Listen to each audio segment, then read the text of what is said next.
Hello students, कैसे हैं आप सब।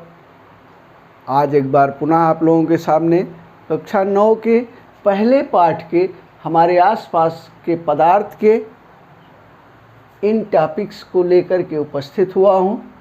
पहला है गतिज आणविक सिद्धांत के आधार पर ठोस की व्याख्या, गतिज आणविक सिद्धांत के आधार पर द्रव की व्याख्या और गतिज आणविक सिद्धांत के आधार पर गैस की व्याख्या। इन टॉपिक्स पर आज हम अध्ययन करेंगे। इससे पहले आपने यदि चैनल को सब्सक्राइब नहीं किया है तो सब्सक्राइब कर लें और बेल आइकन को दबा दें, जिससे आने वाला वीडियो आपको सबसे पहले प्राप्त हो। आइए हम देखते हैं। पिछले वीडियो में हमने गतिज आणविक सिद्धांत के विषय में जाना था, उसके विषय में हमने अध्ययन किया था। उसके कुछ पॉइंट्स जाने थे हम। मसलन द्रव्य छोटे छोटे कणों से मिलकर के बना हुआ है, इनके बीच में रिक्त स्थान पाए जाते हैं, उन रिक्त स्थानों को अंतराण्विक स्थान कहते हैं। कणों के मध्य परस्पर आकर्षण बल कार्य करता है, इस आकर्षण बल को अंतराण्विक आकर्षण बल कहते हैं। इसी आधार पर, इन्हीं तथ्यों के आधार पर हम इन तीनों के विषय में आज जानेंगे। सबसे पहला है गतिज आणविक सिद्धांत के आधार पर ठोस की व्याख्या। देखिए, ठोस की परिभाषा हमने जानी थी, तो हमने ये जाना था कि ठोस का आयतन और आकार दोनों कैसा होता है, निश्चित होता है। आयतन और आकार निश्चित होता है। जैसे चाक, डस्टर और ये कुर्सी, मेज, पत्थर, ईंट, ठीक है, पेड़, पौधा, मानो सबका आकार सब क्या है, ठोस है। और ठोस का आकार कैसा होता है, निश्चित होता है। अब इसके निश्चित होने का कारण क्या है। देखिए, ठोस के जो अणु हैं, ठोस के जो कण हैं, वो परस्पर क्या होते हैं, बहुत पास पास होते हैं। ठीक है, ठोस के अणु परस्पर पास पास होते हैं, यानी इनके बीच में पास पास होने के कारण इनके बीच में जो अंतराण्विक स्थान है वो बहुत कम होता है। ये क्या है, अंतराण्विक स्थान, या इसको हम अंतराण्विक आकाश भी कहते हैं। अंतराण्विक स्थान बहुत कम होता है, ठीक है। और कम होने के कारण ये चूंकि गति करते हैं किसमें, उसी अंतराण्विक स्थान में गति करते हैं, अतः इनकी जो गति है वो सीमित होती है। ठीक है, इनकी जो गति है वो सीमित होती है, यानी उसी में जो है, उसी सीमित स्थान में ये जो है वो गति करते हैं।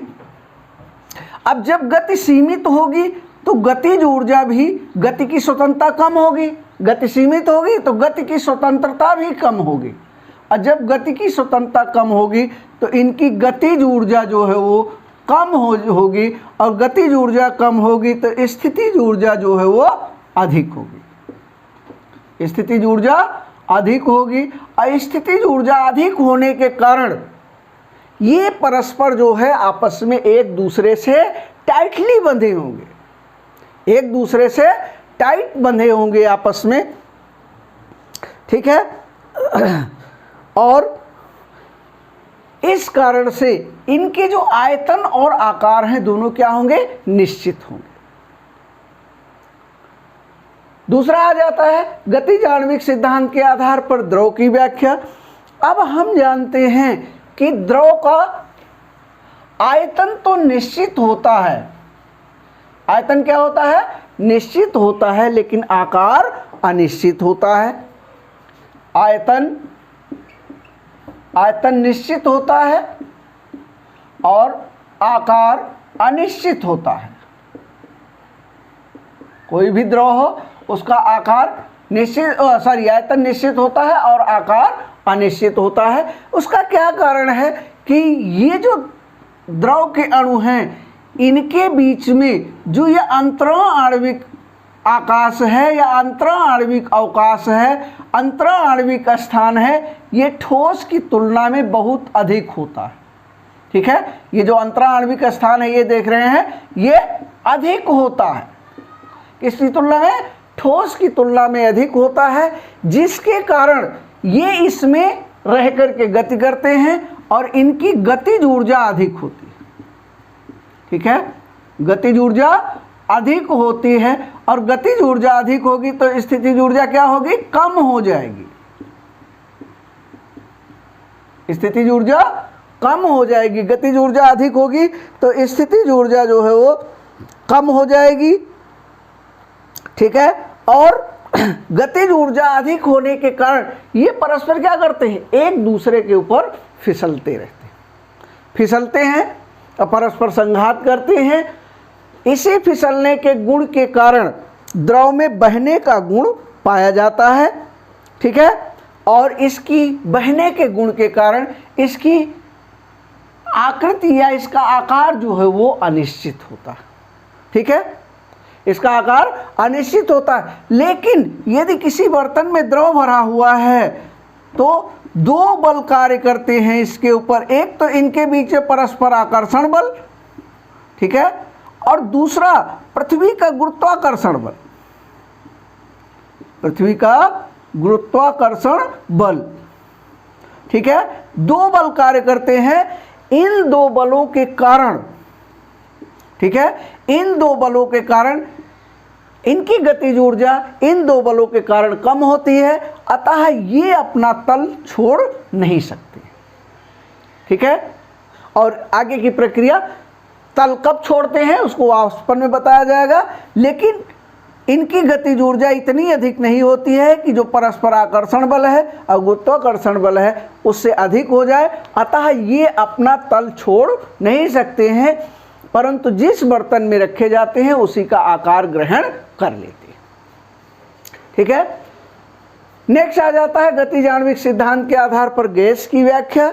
यदि हम गैस की बात करें तो गैस का आकार और आयतन दोनों ही अनिश्चित होता है।